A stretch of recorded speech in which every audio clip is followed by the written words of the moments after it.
নমস্কাৰ এই মুহূৰ্তত আহি পৰিছে ৰাতিপুৱাৰ কেইবাটাও বিগ ব্ৰেকিং নিউজ। আজি হৈছে 30 ছেপ্টেম্বৰ।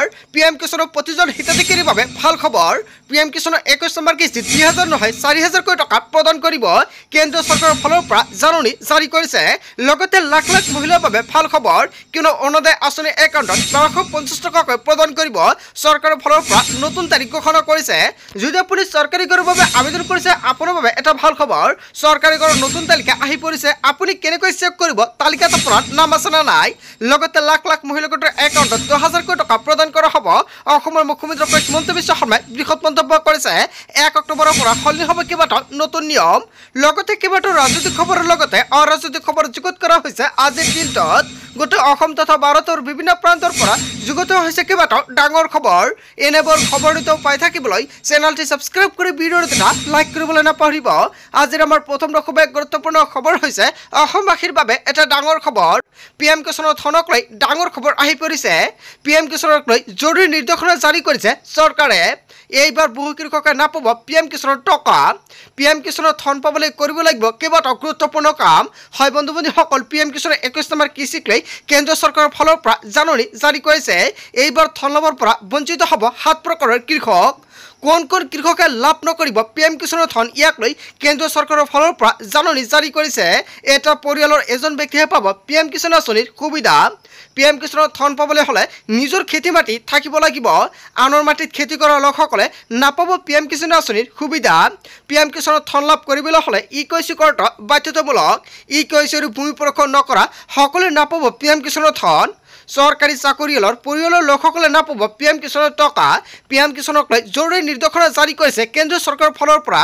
লগতে PM কিষাণৰ 21 নম্বৰ কিস্তিৰ টকা কেতিয়া প্ৰদান কৰা হ'ব সকলো কৃষকে ৱেইট কৰি আছে। অৱশেষত কেন্দ্ৰীয় চৰকাৰৰ ফালৰ পৰা PM কিষাণৰ 21 নম্বৰ কিস্তিৰ টকা দিবলগীয়া আৰম্ভ কৰিছে। অতি শীঘ্ৰে দেশৰ কোটি কোটি কৃষকৰ একাউণ্টত পোনে পোনে সোমাব 2000 টকা। Release of 21 ST instalment of PM Kisan সামানেদি সকলো কৃষকে ৱেইট কৰি আছে কেতিয়া প্ৰদান কৰা হ'ব PM কিষাণৰ ধন ৰাখি। কমেণ্ট কৰিছে। সব বন্ধু বান্ধৱীসকল, PM কিষাণৰ 21 নম্বৰ কিস্তি সোমাবলৈ আৰম্ভ হৈ গৈছে। আপুনি টকাটো কেতিয়া লাভ কৰিব আপোনালোকে নিশ্চয় ইয়াতে দেখা পাইছে। পাঞ্জাৱ, উত্তৰাখণ্ড আৰু হিমাচল প্ৰদেশত অৱশেষত PM কিষাণৰ 21 নম্বৰ কিস্তিৰ টকা ৰিলিজ কৰিছে আৰু বাকী সকলোতে চৰকাৰে টকাটো প্ৰদান কৰিব আৰু 26 ছেপ্টেম্বৰত এই টকা প্ৰদান কৰিছে। সব বন্ধু বান্ধৱীসকল, আপুনি অতি শীঘ্ৰে PM কিষাণৰ টকা লাভ কৰিব, কিন্তু এতিয়ালৈকে কেন্দ্ৰীয় চৰকাৰৰ ফালৰ পৰা ডেটটো ঘোষণা কৰা নাই। সব বন্ধু বান্ধৱীসকল, যেতিয়া চৰকাৰৰ ফালৰ পৰা ডেটটো ঘোষণা কৰিব নিশ্চয় জানিব পাৰিব এইটো চেনেলৰ জৰিয়তে। তাৰ বাবে সকলোৱে চেনেলটি ছাবস্ক্ৰাইব কৰি আজিৰ ভিডিঅ'টো বেছি বেছিকৈ শ্বেয়াৰ কৰি দিব। তাৰ পিছত অসমবাসী ৰাজুক জনসমৰ পৰৱৰ্তী খুবেই গুৰুত্বপূৰ্ণ খবৰ, লগতে ডাঙৰ খবৰ। চৰকাৰী ঘৰৰ বাবে আবেদন কৰিছিল নেকি আপুনি? তালিকাত নাম চাবলৈ কি কৰিব লাগিব আপুনি?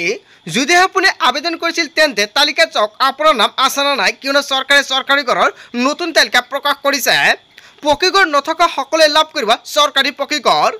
ঘৰৰ লগতে উপলব্ধ হ'ব শৌচাগাৰ, বিদ্যুৎ আৰু LPG গেছ কানেকশ্যন। দেশৰ কোটি কোটি লোকে লাভ কৰিব চৰকাৰী বিনামূলীয়া ঘৰ। প্ৰধানমন্ত্ৰী আৱাস যোজনাৰ অধীনত লাভ কৰিব অত্যাধুনিক চৰকাৰী ঘৰ। গাঁও আৰু চহৰৰ দুখীয়া লোকক সামৰি লোৱা হ'ব এই আঁচনিয়ে। তালিকাত নাম অহাৰ পিছতে একাউণ্টত সোমাব টকা।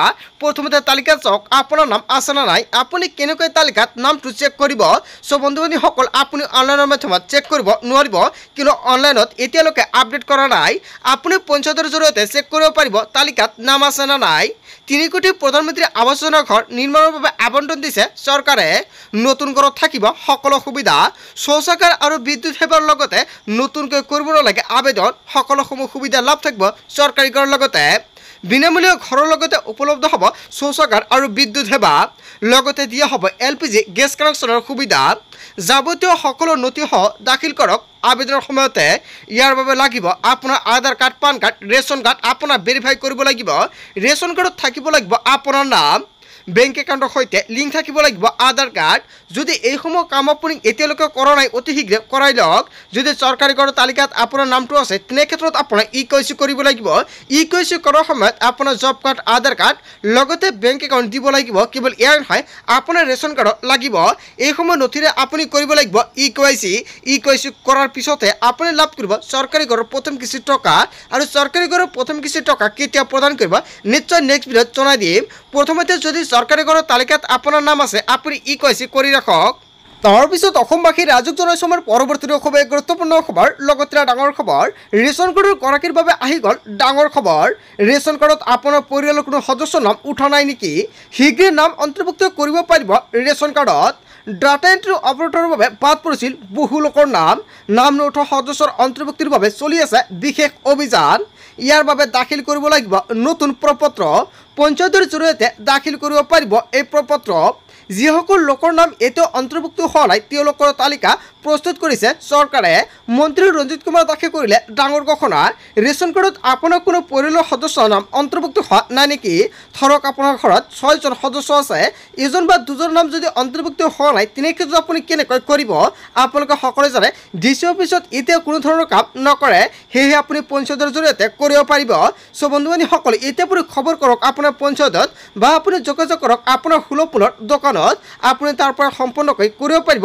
ৰেচন কাৰ্ডত আপোনাৰ নতুন সদস্যৰ নাম অন্তৰ্ভুক্তি তাৰ পিছত অসমবাসীৰ ৰাজুক জনাইছো আমাৰ পৰৱৰ্তী খুব গুৰুত্বপূৰ্ণ খবৰ লগতে ডাঙৰ খবৰ 7 অক্টোবৰত নতুনকৈ 30 লাখ মহিলাই পাব অৰুণোদয় আঁচনি কোনো এক গোজ বিচাৰিলে দিয়ক আপুনি অভিযোগ মুকলি কৰা হৈছে হেল্পলাইন নম্বৰ মুখ্যমন্ত্ৰী ডক্টৰ হিমন্ত বিশ্ব শৰ্মাৰ বৃহৎ ঘোষণা যদিহে আপুনি অৰুণোদয় পোৱা নাই শীঘ্ৰে কৰক আপুনি আবেদন প্ৰতিগৰাকী মহিলাই লাভ কৰিব অৰুণোদয় আঁচনি অসমৰ মুখ্যমন্ত্ৰী ডক্টৰ হিমন্ত বিশ্ব শৰ্মাই নতুনকৈ অৰুণোদয় আঁচনি আবেদন কৰিবলৈ আহ্বান জনাইছে বা যদি কোনো চৰকাৰী আঁচনিৰ নামত যদি কোনোৱে টকা বিচাৰিছে তেনে ক্ষেত্ৰত আপুনি দিয়ক অভিযোগ চৰকাৰী ঘৰ আবেদন লগতে অৰুণোদয় আঁচনি আবেদন ৰেচন কাৰ্ড আবেদন চৰকাৰী টয়লেটৰ বাবে আবেদন যিকোনো বস্তুৰ নামত আবেদন কৰাৰ সময়ত কোনোৱে টকা বিচাৰিছে নেকি বা যদি এইসমূহ লিষ্টত আপোনাৰ নামটো অন্তৰ্ভুক্ত হৈ আছে তেনে ক্ষেত্ৰত কোনোৱে টকা পোৱাৰ বাবে টকা বিচাৰিছে নেকি তেনে ক্ষেত্ৰত আপুনি দিব পাৰিব অভিযোগ অৰুণোদয়ৰ নামত কোনে ঘোষ ল'লে লগে লগে দিয়ক আপুনি অভিযোগ মুকলি কৰা হৈছে 6টাকৈ বিশেষ নম্বৰ 6026903418 6026903483 6026903481 কেৱল ইয়াই নহয় হোৱাটছআপ নম্বৰটো হৈছে 6026901243 ডায়াল কৰক টোল ফ্ৰী নম্বৰ 180034537767 নিয়ন্ত্ৰণ কক্ষৰ নম্বৰটো হৈছে 0361246295 এইকেইটা নম্বৰ সেভ কৰি ৰাখক আপোনাৰ মোবাইল ফোনত লগতে ইমেইল মুকলি কৰা হৈছে complaint.bsc@gmail.com সো বন্ধুবান্ধৱীসকল আপুনি এতিয়া দিয়ক অভিযোগ যদি চৰকাৰী আঁচনিৰ নামত কোনে টকা বিচাৰিছে লগে লগে আপুনি কমপ্লেইন কৰক চৰকাৰে লগে লগে ল'ব ব্যৱস্থা তাৰ পিছত অসমবাসী ৰাজুক জনাইছো আমাৰ পৰৱৰ্তী খুব গুৰুত্বপূৰ্ণ খবৰ লগতে ডাঙৰ খবৰ বয়ত পলাই থকা শ্যাম কানুন যোগাযোগ চিআইডিৰ শীৰ্ষ বিষয়াৰে শীঘ্ৰে আত্মসমৰ্পণ কৰিব পাৰে শ্যাম কানুন মহন্তই হয় বন্ধুবান্ধৱীসকল এটা বিগ আপডেট আহি পৰিছে মধ্য ইষ্টতাকাৰীৰ জৰিয়তে চিআইডিৰ শীৰ্ষ বিষয়াৰে যোগাযোগ শ্যাম কানুৰ ছিংগাপুৰতে গ্ৰেপ্তাৰ হ'ব পাৰে শ্যাম কানুন মহন্ত ছিংগাপুৰত অসম আৰক্ষীয়ে গ্ৰেপ্তাৰ কৰিব পাৰে শ্যাম কানুন মহন্তক শ্যাম কানুন মহন্তক গ্ৰেপ্তাৰ কৰিবলৈ ছিংগাপুৰ চৰকাৰে আবেদন অসম আৰক্ষীৰ বয়ত পলাই থকা শ্যাম কানুন যোগাযোগ চিআইডিৰ শীৰ্ষ বিষয়াৰে হয় বন্ধুবান্ধৱীসকল এটা বিগ আপডেট আহি পৰিছে তাৰ পিছত অসমবাসী ৰাজুক জনাইছো আমাৰ পৰৱৰ্তী খুব গুৰুত্বপূৰ্ণ খবৰ লগতে ডাঙৰ খবৰ এছআইটিৰ ভয়ত পলাই ফুৰিছে মেনেজাৰ সিদ্ধাৰ্থ শৰ্মা দিল্লী এৰি আন ৰাজ্যলৈ পলায়ন সিদ্ধাৰ্থ শৰ্মা এছআইটিৰ সহযোগ কৰা নাই জুবেৰৰ মেনেজাৰ সিদ্ধাৰ্থ শৰ্মাই 10 দিনৰ ভিতৰত চিআইডিত হাজিৰৰ নিৰ্দেশ দিছিল সিদ্ধাৰ্থ শৰ্মাক সিদ্ধাৰ্থৰ দিল্লীত আত্মগোপন কৰি থকাৰ তথ্য লাভ কৰিছে হয় বন্ধুবান্ধৱীসকল এটা বিগ আপডেট আহি পৰিছে তাৰ পাছতে দিল্লীলৈ ৰাওনা হৈছে অসম আৰক্ষীৰ এটা দল দিল্লীত আৰক্ষীৰ দলটো বাহৰ পথৰ খবৰ পাই অন্য ৰাজ্যলৈ পলায়ন কৰিছে সিদ্ধাৰ্থৰ পলাই থকাৰ তথ্য লাভ কৰিছে দিল্লীত বাহৰ পাতি থকা দলটোৱে ওয়াচিৰে আৰক্ষীৰ জালত পৰিব সিদ্ধাৰ্থ শৰ্মাই 10 দিনৰ ভিতৰত চিআইডিত হাজিৰ হোৱাৰ বাবে নিৰ্দেশ দিছিল সিদ্ধাৰ্থ শৰ্মাক আৰু এছআইটিৰ ভয়ত পলাই পৰিছে এতিয়া মেনেজাৰ সিদ্ধাৰ্থ শৰ্মাই হয় বন্ধুবান্ধৱীসকল ইয়াক লৈ ৰাজ্যজুৰি ডাঙৰ প্ৰতিক্ৰিয়াৰ সৃষ্টি হৈছে তাৰ পিছত অসমবাসী ৰাজুক জনাইছো আমাৰ পৰৱৰ্তী খুব গুৰুত্বপূৰ্ণ খবৰ লগতে ডাঙৰ খবৰ আজিৰ পৰা ৰাজ্যত হ'ব ভয়ংকৰ প্ৰতিবাদ জুবেন গাৰ্গৰ ন্যায়ৰ দাবীত ৰাজপথত নামিব অখিল গগৈ হয় বন্ধুবান্ধৱীসকল অখিল গগৈয়ে কেইবাটাও গুৰুত্বপূৰ্ণ মন্তব্য কৰিছে সংবাদ মেল পাতি জুবেন গাৰ্গে ন্যায় পাবই লাগিব বিজেপি চৰকাৰে জুবেন গাৰ্গক ন্যায় নিদিয়ে পূজাৰ সময়তে ৰাজ্যক ব্যস্ত ৰাখিবলৈ বিচাৰিছে হিমন্ত বিশ্ব শৰ্মাই এতিয়া আৰু মনে মনে থাকি লাভ নাই বুলি মন্তব্য কৰিছে অখিল গগৈয়ে আজিৰ পৰা ভয়ংকৰ প্ৰতিবাদত নামিব অখিল গগৈয়ে ইয়াক লৈ অখিল গগৈয়ে সংবাদমেলযোগে কেইবাটাও বিস্ফোৰক মন্তব্য কৰিছে তাৰ পিছত অসমবাসী ৰাজুক জনাইছো আমাৰ পৰৱৰ্তী খুব গুৰুত্বপূৰ্ণ খবৰ লগতে ডাঙৰ খবৰ আজি ছিংগাপুৰলৈ যাব অসম আৰক্ষীৰ এটা দল SP সুধাকৰ সিং আৰু ASP তৰুণ গোৱেল উৰা মাৰিব ছিংগাপুৰলৈ। জুবেনৰ মৃত্যুৰ তদন্তৰ বাবে ছিংগাপুৰলৈ যাব অসম আৰক্ষী। জুবেন গাৰ্গ থকা ছিংগাপুৰৰ পেন পেচিফিক হোটেলত চলিব তদন্ত। ইয়ট হোটেল জেনেৰেল হাস্পতালত সকলোতে চলিব তদন্ত। পেন পেচিফিক হোটেলৰ CCTV ফুটেজ সংগ্ৰহ কৰিব আৰক্ষীয়ে। হোটেলৰ সংশ্লিষ্টসকলক কৰ্তৃপক্ষক কৰিব সোধা-পোছা। অভিযুক্তক প্ৰত্যাৱৰ্তন কৰাক লৈ হ'ব আলোচনা। অসম আৰক্ষীয়ে সৰজমিন তদন্ত চলাব ছিংগাপুৰত। তাৰ পিছত অসমবাসী ৰাজুক জনাইছে আমাৰ পৰৱৰ্তী খুবেই গুৰুত্বপূৰ্ণ খবৰ। লগতে ডাঙৰ খবৰ, পুনৰ মহাবিপদত SSP লীনা দল। হয় বন্ধু বান্ধৱীসকল, এটা বিগ আপডেট আহি পৰিছে। লীনা দলৰ বিৰুদ্ধে ভয়ংকৰ অভিযোগ উত্থাপিত হৈছে।